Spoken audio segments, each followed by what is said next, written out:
So we're here with Art of Fantasy. Um, so I think last time we got to the beginning of part three. I'm not sure how much I'm going to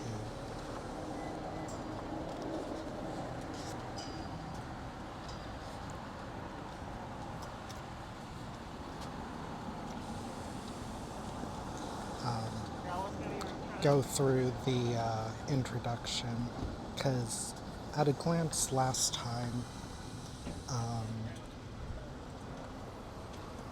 it had seemed sort of not interesting, and that section and the previous two sections really all blended together for me. So I'm not sure if it's really worth it anymore. But we'll go ahead and give it a shot and see how it turns out. Realm of Night, illuminated by the gentle grin of the man in the moon and the sentient starlight of twinkling fairy wings. A portal through a mirror to a mind-bending realm of the surreal and absurd. Epic worlds full of chimerical creatures and tempestuous battles between good and evil. Myriad populations, each with a vivid and diverse history. Peopled with immortal elves, powerful wizards, chatty forest animals, and of course, we can't forget the megalomaniacal villainous overlord who aspires to rule them all. From the vast oceanic realms, submerged fathoms deep, to skyborne kingdoms floating amongst the clouds, underworlds, overworlds, and every other paradise, dystopia, or abyssal void in between. The human imagination has devised an extravagance of places and spaces for us to dream of. Some of these environments are parallel worlds connected to our Earth via magical portals, or even an imaginary universe hidden within our own. They could be a fictitious Earth set in the distant past or future, an alternative vision of our own known history, an entirely independent world set in another galaxy far, far away. From antiquity to the present, artists have been racking up the frequent flyer miles with visits to these fantastical worlds, bringing to life on canvas what they've seen in their travels. From medieval parchment renderings of star maps, exuberant processions of celestial luminaries believed to represent figures of divine importance, to murky paintings of the mysterious lost world of Atlantis, or the geometric fantasies of fabulous visionary architecture. Visually, many fantasy worlds may appear to draw heavily on real-world history, geography, sociology, and mythology. But the marvelous thing about our vast, wondrous human minds full of brash, bold flights of fancy is that, not limited by our standard rules of earthbound reality, artists can let their creativity run wild in the playgrounds of their own mythical worlds. Creating and constructing something wholly new and never seen before, these visionaries conjure captivating scenes that immerse the viewer in a world entirely alien and strange, which feels stunningly, please, pinch me real. Rare is the world, imaginary or otherwise, that is devoid of conflict. No matter how pristine the lands and peaceful the society, someone's always out there looking to shake things up, cause trouble. Perhaps it's a spot of localized misfortune, contained to a quaint, cursed hamlet, or kingdom under siege, or a disturbance as expansive as the fate of the entire universe. The point is, these worlds, they often need saving, and frequently from the fairy folks populating them. And that's where heroes come in, from the splendidly chivalrous knights of legend to the marvels of mythological warriors, from the small and unassuming saviors to the superstars of bravery and courage.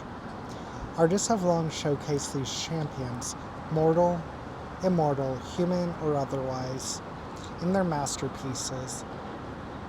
Given a chance, would you peer through that portal, mosey on through the mystical doorway. There are amazing adventures to be had, uncharted lands to explore, fantastical characters and mythical creatures to befriend and band together, and embark on world-saving quests with. All you have to do is gaze into that vibrant canvas, take a deep, calming breath, and equip your most powerful weapon, your imagination.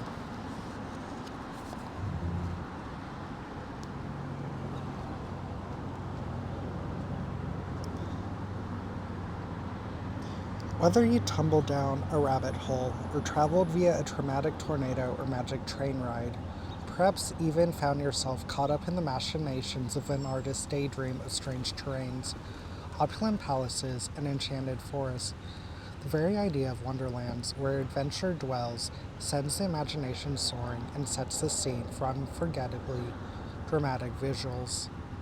Imagination, science luminary Carl Sagan assured us, will often carry us to worlds that never were.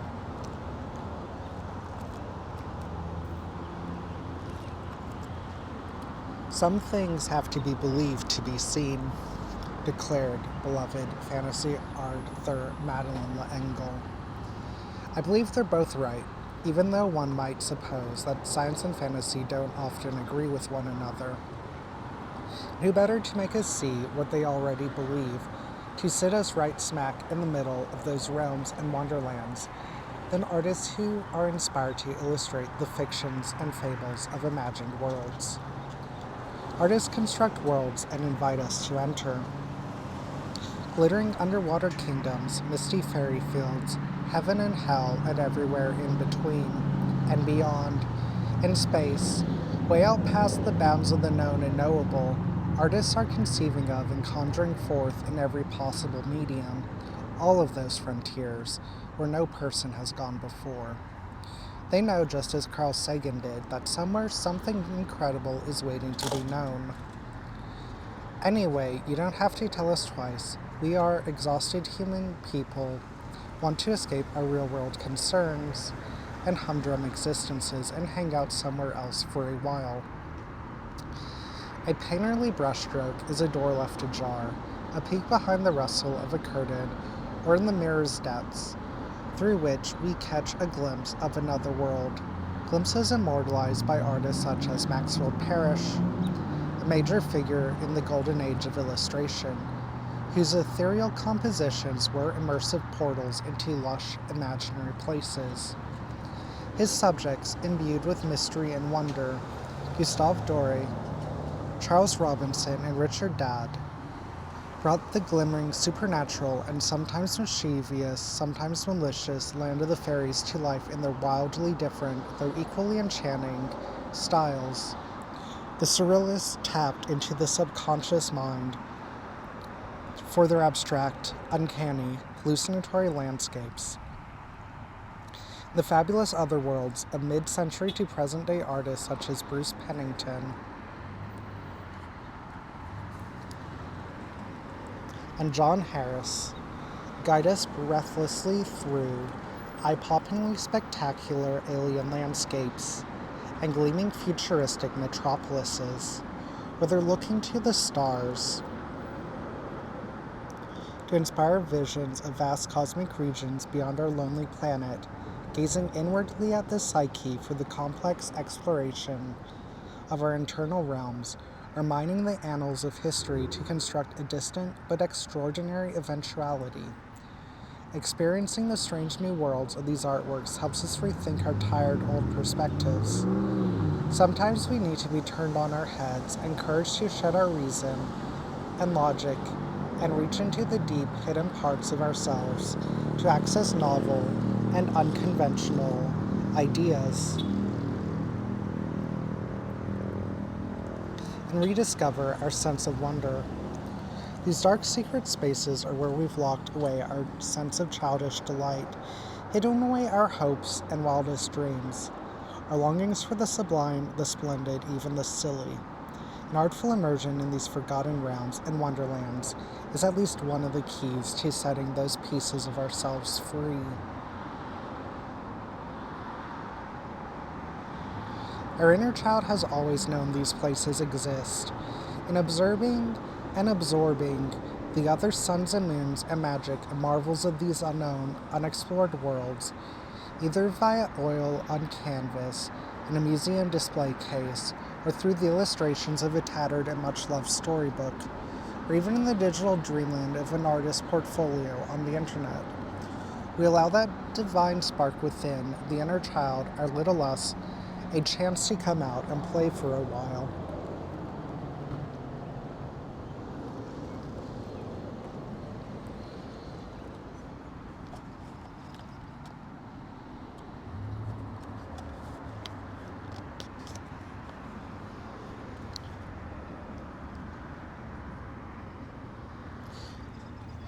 In 1843, Richard Dadd, a charming young rising star in the Victorian art world, murdered his father. Dadd had returned in a much disturbed state from a tour of the Middle East and was experiencing violent delusions. Soon after, in travels with his father, the artist suffered what we might now consider to be a psychotic break, cut his father's throat, and fled. Apprehended and incarcerated by court order as a criminal lunatic, Dadd was sent to the Bethlehem Royal Hospital, better known now for its infamous nickname of Bedlam, where he was to live out his remaining 43 years. During his confinement, he was encouraged to continue his painting. It was during this time Dadd painted the complex and intriguing Fairy Teller's masterstroke, a verdant, murky cacophony of characters that took him 9 years to paint, and which remains unfinished. The bizarre world in this canvas, wrought by an artist trapped in the frightening world of their illness, was an inspiration to many.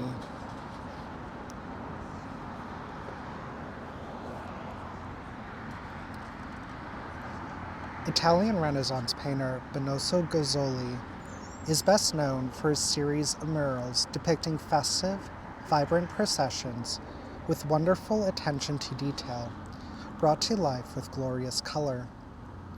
In these works, like this aristocratic fantasy unfolding in the rich Tuscan landscape, many art enthusiasts revere the superb observation of detail. But some critics note that Gozzoli was not really known much for his attention to detail, and in fact, many pieces of his work can be found with errors. Is this procession of untroubled, opulently dressed travelers riding through the vegetation of the countryside meant to be visiting a huge welcoming city, or a small village with a stable, as we might expect from the familiar narrative? Maybe historians and theologians got it all wrong, or more likely, these dynamic details originated in the painter's own fantasy.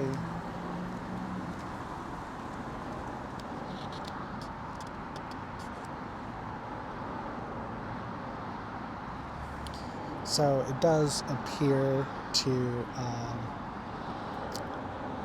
be starting to rain, so we might end up cutting this short.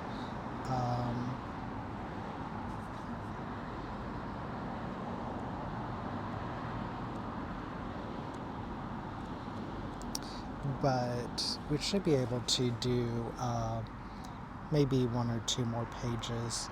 That should let us comfortably finish this section and get through the next section tomorrow. An image depicting a savage underwater battle between sharp-toothed fish. Battle of Fishes was created by surrealist artist Andre Masson by liberally applying gesso to areas of the canvas, tossing sand on it, then brushing away the excess. The emerging contours hinted at vague forms, although almost always irrational ones, observed the artist, around which he sketched and applied. Masson, who lived with the physical and spiritual wounds from the First World War, joined the Surrealist group in 1924. He felt that, if left to chance, pictorial compositions would reveal the sadism of all living creatures.